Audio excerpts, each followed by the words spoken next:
I'm trying to clear my stomach out from watching SmackDown. I've tried Ipecac and syrup of swill. Neither one has worked so far. But Brian, let me ask you this: and there wasn't much to SmackDown, as we'll find out. So we're going to, basically, it won't make any sense if we do it chronologically, because the only thing that really went on was the draft was an ongoing thing throughout the night, and then the tag match we'll get to. But let's talk about the draft. And so I wish somebody would have shut the door or closed the window, because I think I got a cold off of the draft. It made me ill. They're trying to make it a big deal. Do the average rank and file, normal, two-legged, living, breathing WWE fans out there in the hinterlands give two French fried titty fucks about the draft? Is it a big deal to them or only to the company? They talked about it on TV a lot for a few weeks. They built it up big. So they built it up bigger than most of the wrestlers that they have on their show. I think it is a big deal. And you know what? Everyone has. Well, I said they're building it up. Are the fans taking to it? Are they smelling what the office there is cooking? Are they buying what they're selling, is what I'm saying. I think a lot of fans, at least until the first draft pick happens, and then after that, it probably starts dwindling a little more. I think there is some excitement, the idea that things could possibly change in some way. Well, there you go. The idea that things could possibly get good suddenly. Yeah. Okay, boy, this looked like a first draft of a format for anyway. I don't understand, first of all, why anybody would give a shit, because most guys are on both shows, it seems, or the ones you care about, especially WrestleMania season. The production of both shows looks basically the same. It's a WWE production. You can't get away from the brand, whether you're on Raw or SmackDown. Even if it's different announcers, it's the same basic presentation. They've got different graphics, but it's not like you can't obviously see it's the same company and the same people interact with each other from the shows on a regular basis. So it's not like somebody just got sprung from Devil's Island or swam the bay from Alcatraz and have come into a brand new world. Does anybody that just watches the TV and doesn't live on the internet, do they keep track of who's on what show? Or if they watch both shows, how can they keep track of who's on a specific show, especially when they see them on both shows? These are questions. Do you have answers? These are questions. And again, remember, at least according to what Triple H said, and things change very rapidly in WWE, especially as we get close to WrestleMania season next year. But the intention is Roman Reigns will only be on one show. That is going to be a very limited pool that they've announced that could appear on both shows. Well, did you see that they announced? Yeah. The pool of people that could be on both shows? No, I saw SmackDown. And I know they've announced other draft picks after SmackDown on the interweb. And I wrote things down and it still confuses me. But we'll go over it. Okay. Because Triple H came out at the top of the program, SmackDown for April 28th, the draft episode. And the first thing that he said was, we're going to have 50% of the draft tonight and 50% on Raw. And make note of that, because I'm going to ask you as the sports expert a couple of questions here. And also, select NXT stars are available. Select. So who selected them? And why is only select? Shouldn't everybody be? Anyway.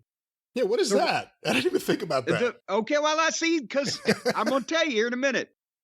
The rosters go into effect Monday, May the 8th. And Triple H was reading a lot of this off some notes like a speaker at a future Farmers of America banquet with not, I think it's some of these things. He even looked like he rolled his eyes at one point in time, like he lost an argument with Vince over, does this make any fucking sense? If you go back and watch this thing. Well, hold on. The rumor is that he blinked in Morse code, "Save me, Tony."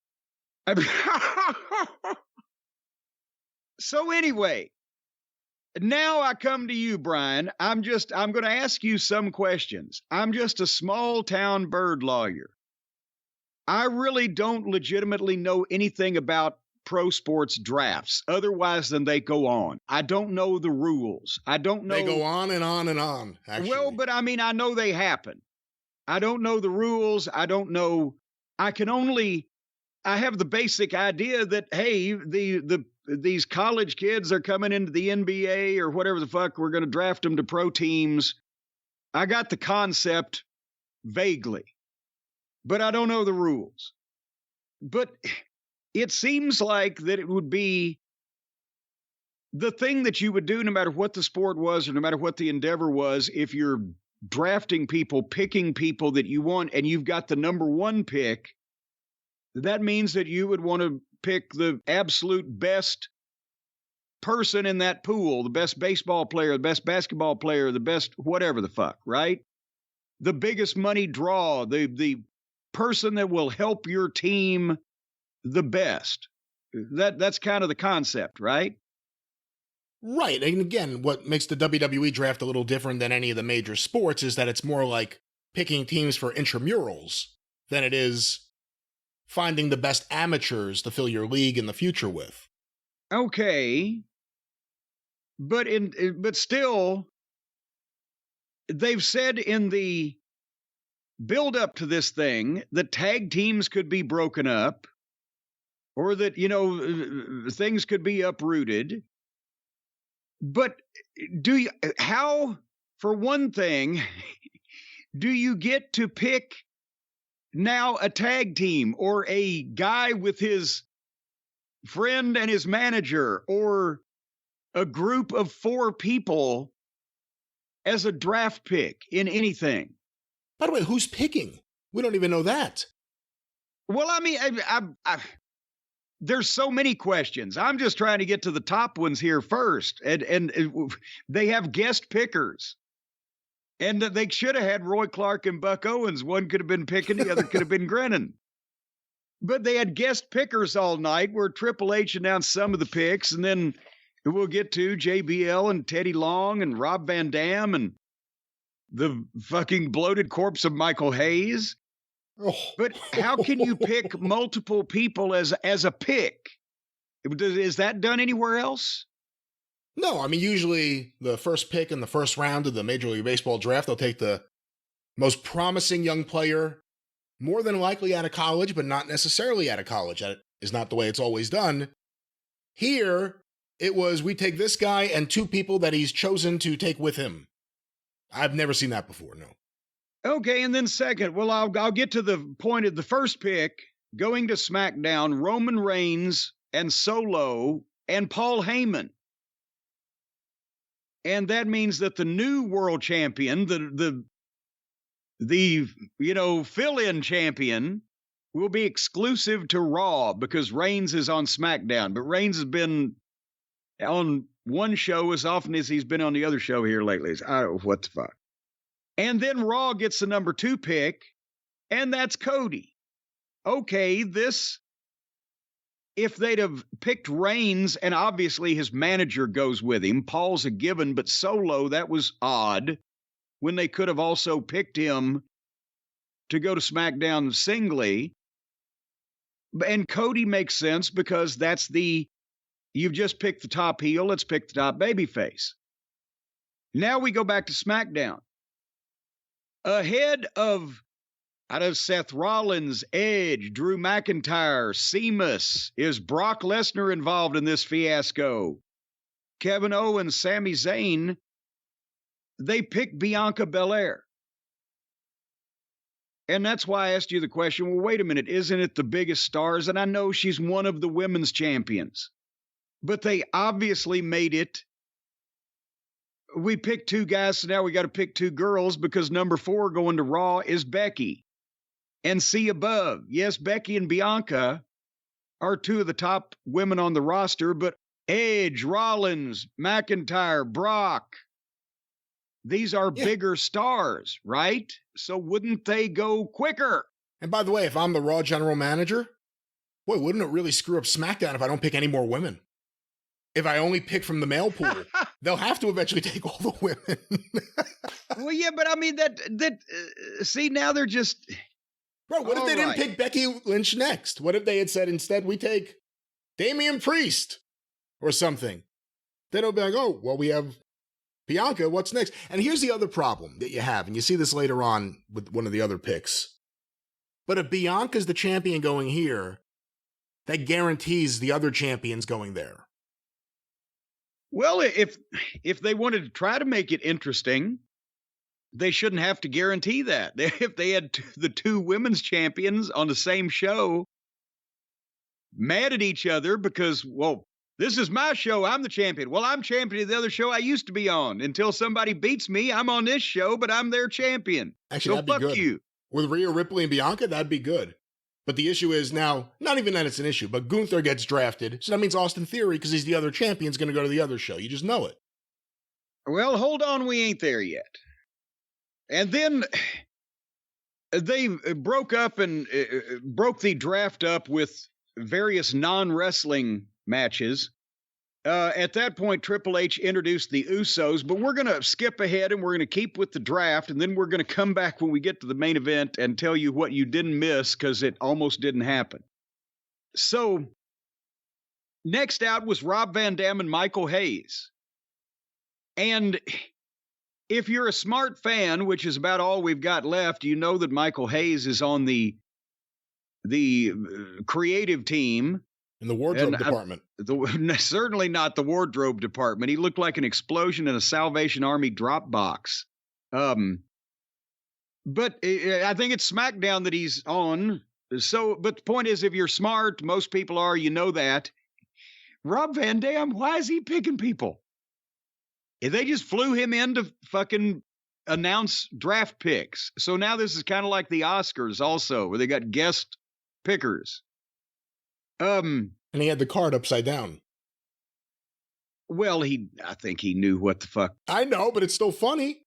I actually. You didn't even notice. You didn't notice. I never noticed that until I saw it on Twitter. Somebody said it on Twitter. But anyway, so again, the first pick here is for SmackDown, and it's Montez Ford and Daryl Dawkins, the Street Profits.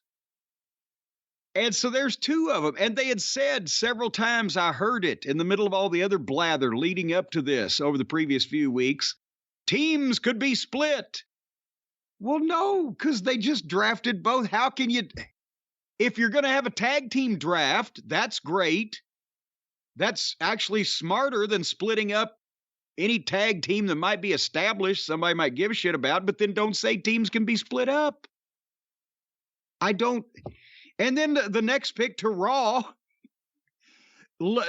Kaiser Wilhelm, Marcel Marceau, and our boy Gunther, all three of Imperium at the same time is a pick and goes to the other show.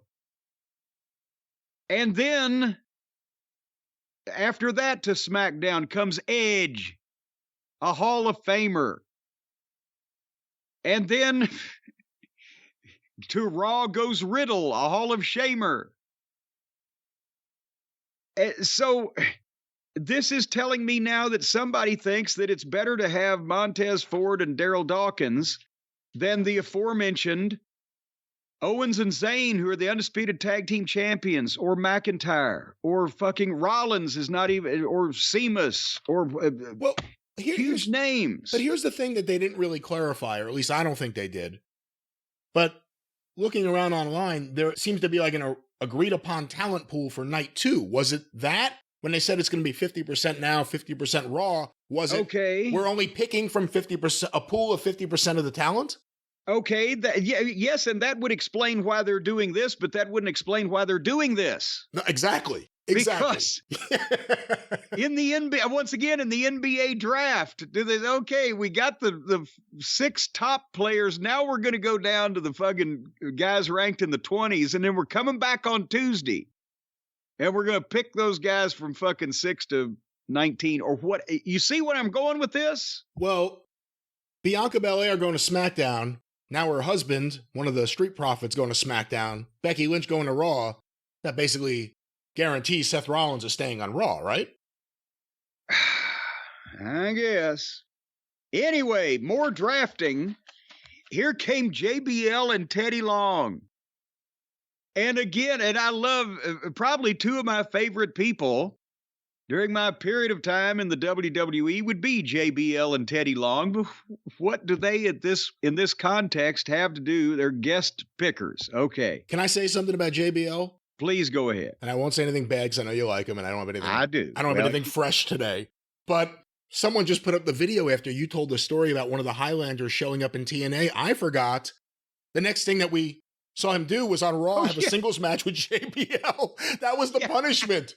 I forgot all about that. Well, and then I saw that also, and somebody put, and his punishment was a stiff beating at the hands of the clothesline was stiff. It was always stiff, but it was in the right place. And if you watch the match, he beat him in a minute. It was definitely a punishment, but he didn't potato him or hurt him at all. It wasn't Public Enemy. Well, in relation to any other match that he's ever had. Like I said, the clothesline was there regardless of who you were. But anyway, so on going to SmackDown. Now, Bobby Lashley, by the way. Bobby Lashley is not as big a fucking addition as Kaiser Wilhelm. And then to Raw, Drew McIntyre. And then to SmackDown, we forgot about these fine fellows. Gallows and Anderson and AJ Styles, who's coming back from an injury, and Mia Yim. 4 people are a pick. Get ready, Judgment Day. Get ready. It just so happens there's 3 people and a woman. Well, not 3 people and a woman. 3 men and a woman. 3 people and a woman. I sound like Andy Kaufman over here. No, there's 3 male wrestlers and a woman, so they're set up for the Judgment Day. That used to be, you know what? Every once in a while in the early 70s, Nick Goulas, especially on his end, but they had it once here in the Gardens. I wish I'd have seen it, but it was before I got to start going live. But they would have a 8-person mixed tag match with a regular-sized man, a regular-sized woman, a male midget, and a female midget on each team. And that was just swell. Anyway, and the next pick going to Raw after the entire O Club. They're in the O Club, all 4 of them. Raw gets Miz. Oh, joy, oh, bliss. They already had him. He's not going anywhere. Oh, well, there you go. So he doesn't even have to fucking pack his bags. But the next round of the draft was the big one. That was the really big one. Okay. Shawn Michaels is very upset. And then here comes Shawn Michaels and Road Dogg. Okay. Again, if you're smart, you know that Road Dogg is involved in the office, and Shawn Michaels is presented as the major domo of NXT. So there's some involvement here. But at this point, though, this was not exciting television. And we're going to mention briefly the wrestling that they didn't have. But it was like watching a local city council meeting on cable access at this point, as they're just reading names and showing graphics. So, and again, just in the world of kayfabe, we still don't know who's actually picking any of these people. Who's giving these wrestlers the orders of what picks to make? Yeah, a couple of times they did reference a door. Well, they're still deliberating. Yeah. Yes, they're still deliberating in the back, and there's the door. It was Klondike Bill. Klondike Bill's the one picking the wrestlers. That you didn't pop on that indicates it's been a long time since I've told that story, and I won't descend into it now, or as Mama Cornette would say, digress, but remind me sometime of the Klondike Bill story. The drive-thru's in a few days. Anyway, so going to SmackDown, Bayley and Kai and Sky, all 3 of them, their group is unharmed and impervious to breakup. And then to Raw goes Shaky Nakamura. I'm happy with that. That's a good thing. If you want to get anything new out of him, put him on a new show. Well, there you go. I wish he'd be on a whole new show. Maybe something in the line of, I don't know, fucking home repair, gardening. See, the problem is you've never actually seen any of his good matches, so you're only judging him based on the way he's been used on based TV on by what WWE. He does now. Yeah. I'm judging him based solely on what he's done for the last 3 years. He was off TV for like a year. But anyway. Next pick, going to SmackDown, Alba Fire and Isla Dawn. Oh, boy. Yes, Alba Fire and Isla Dawn. Melba Toast and... and Plum Pudding. Yeah, wash with Dawn. Hey, that Dawn is good for your dishes. My mother used Dawn. And going to Raw, right after them, Indy Hartwell. Yeah, I'm actually interested to see how she does. She wasn't too bad. She had some size. I'm not saying there's anything wrong with Indy Hartwell. And I'm sure I will be at some point saying there's something wrong with Alba Fire and Isla Dawn because I've never fucking seen them. But Jesus Christ. Again, there's a lot of stars. And we're not getting them. They're not being mentioned. Did you see the supplemental picks after the fact? No, well, that's where the draft on the SmackDown episode ended. So let's now, what have they trickled out under cover of darkness in the way of news on the draft over a weekend where nobody's paying close attention? Here are some of the draft picks that weren't worthy of making the actual show on TV. Apollo Crews will be leaving NXT, drafted by Raw. I didn't realize he was in NXT. Huh. Shows how long it's been since we watched that. Yeah. Starting on Raw and staying on Raw, Candice LeRae. Oh, boy. So Candy doesn't have to move or anything. Coming together as a tag team, although one is from Raw, one is from SmackDown. Raw is picking Chelsea Green and Sonya Deville.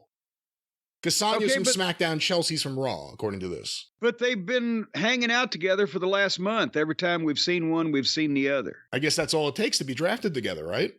Just okay. Well, staying on Raw, Dexter Lumis. Watch out, Indy Hart. Is he married to Indy Hartwell in character still? I don't know, but have we seen him recently? Uh-oh, that's like his gimmick. Better watch out behind you. If you haven't seen him in a while. Here he is. He's in the house. He's in my house. Wait. Oh, my God. He's coming through the window. Sounds like he's through. Wait, he's lobbing Molotov cocktails. He's got missiles? He's got missiles now. Oh, wait. They're announcing an air raid. Thought it was a truce. Oh my God. I think I've just herniated myself. All right. Well, that was the right sound effect to end with because SmackDown will be retaining Ashante the Adonis, B-Fab, and Top Dollar, better known as Hit Row. All righty. So we have more entertainment coming up in the foreseeable future with Flop Dollar and his gang. I think this is one of those times where WWE Creative and you and I, our minds are kind of together. They enjoy it for the same reasons we enjoy it now, and that's why they keep booking it. But going from NXT to Raw, Jim, J.D. McDonough. Who? I'm not sure. And SmackDown, another pick they'll be retaining on their show, Lacey Evans. Boy, howdy. They have pretty much humiliated and embarrassed and or just dropped the ball with her on every one of their programs, right? But now we hear somebody sent me an email, and I lost it before I read it on the program. It said that she's apparently a very right-wing lunatic that doesn't believe in autism and has said rude, nasty things on the internet or whatever, so they may be trying to hide her. Usually they put you in the boardroom in WWE if you talk like that. But the next pick, Raw will be retaining Marseille and Soiree, the maximum male models, with Maxime Dupree. All righty. Shouldn't it be something that you can do in the draft where if nobody wants you, they can dump you and give you the or a gong or something? We'll get to that list shortly. getting drafted from SmackDown to Raw, Natalya. And going... Go ahead. That seems a lateral move for Natty. Also going from SmackDown to Raw, the Viking Raiders and Valhalla. Maybe that's why they just beat the Vikings and Val in like 90 seconds on this program. And finally, going from NXT to Raw, Zoe Stark. Reedy. Now, Jim, I have free agents here. The following wrestlers were declared free agents mostly due to going undrafted. They're allowed to appear on both Raw and SmackDown. Oh, wait a minute. Hold on here. So if you're so crummy that nobody wants you to draft you, then you get to be on both shows? Then doesn't that mean that all the people that got drafted are now pissed off? They're like, well, fuck, we cut our payoffs in half. If we were the shits, they'd put us on both shows. Well, free agents that could... Does this make any sense? No. When do you hear this list? The free agents that could appear on both shows, Dolph Ziggler can now appear on both Raw and SmackDown. So he can do double the amount of jobs. As well as Mustafa Ali. So he can do quadruple the amount of jobs. As well as almost an MVP. Okay. Maybe so they can just show up wherever it will be the most palatable instead of trying to put him on one program and people getting sick of him quick. That's my thought there. Been booked horribly, and we don't know how much talent he has or doesn't have, but he is a giant, so that is the kind of person you kind of wish you could have bounce back and forth, I would think. And finally, undrafted, a free agent from NXT, Von Wagner. Okay, he's the guy that looks like they took his brain out and put it back in again. He's got the giant head. I read about that once in the Observer. Yeah, it's a growing trend, but he looks like they kind of flattened his head out like the Jack Pierce makeup of the Frankenstein monster, and then just put a latch on it. And he's gonna, I'm sure, make a lot of waves. Now I have a list here. This is from Wikipedia of unlisted wrestlers. Again, we'll talk about who's drafted on Raw when we do the Raw review, but these are wrestlers not currently listed in either talent pool, I guess.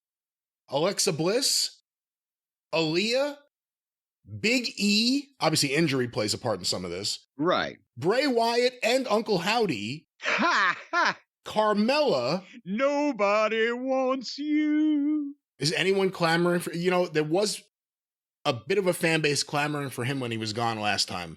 I think it's gone now. I'm thinking people are just holding their breath, hoping he doesn't show back up. Randy Orton, Robert Roode, again, both injury related. Shanky, I forgot all about this guy. How's he on this? Remember the big guy that they called Shanky? Oh, I forgot all about him. It is little dog Spanky. And finally, Tommaso Ciampa. Where in the world has Tommaso been? I haven't thought of him since we quit watching NXT. It says here, again, Wikipedia, he last appeared on Raw September 17th, 2022. He's inactive due to a hip injury. Well, as tremendous as his work was and as hard as he does work, he is also he's overcome a number of serious injuries in his career. So I'm not saying he's injury prone, but at this point, there's almost nothing he hadn't hurt. So I hate to hear that. Before we move on to SmackDown, I want to ask you a question, but any final thoughts on night one of the draft? Yeah, I wish they weren't going to have night two, because it's going to be worse. Because now we know half of the people that they're not going to be talking about. I mean, I think they're trying to sell us the sleeves off their vest here. They're selling a big deal that's a popcorn fart.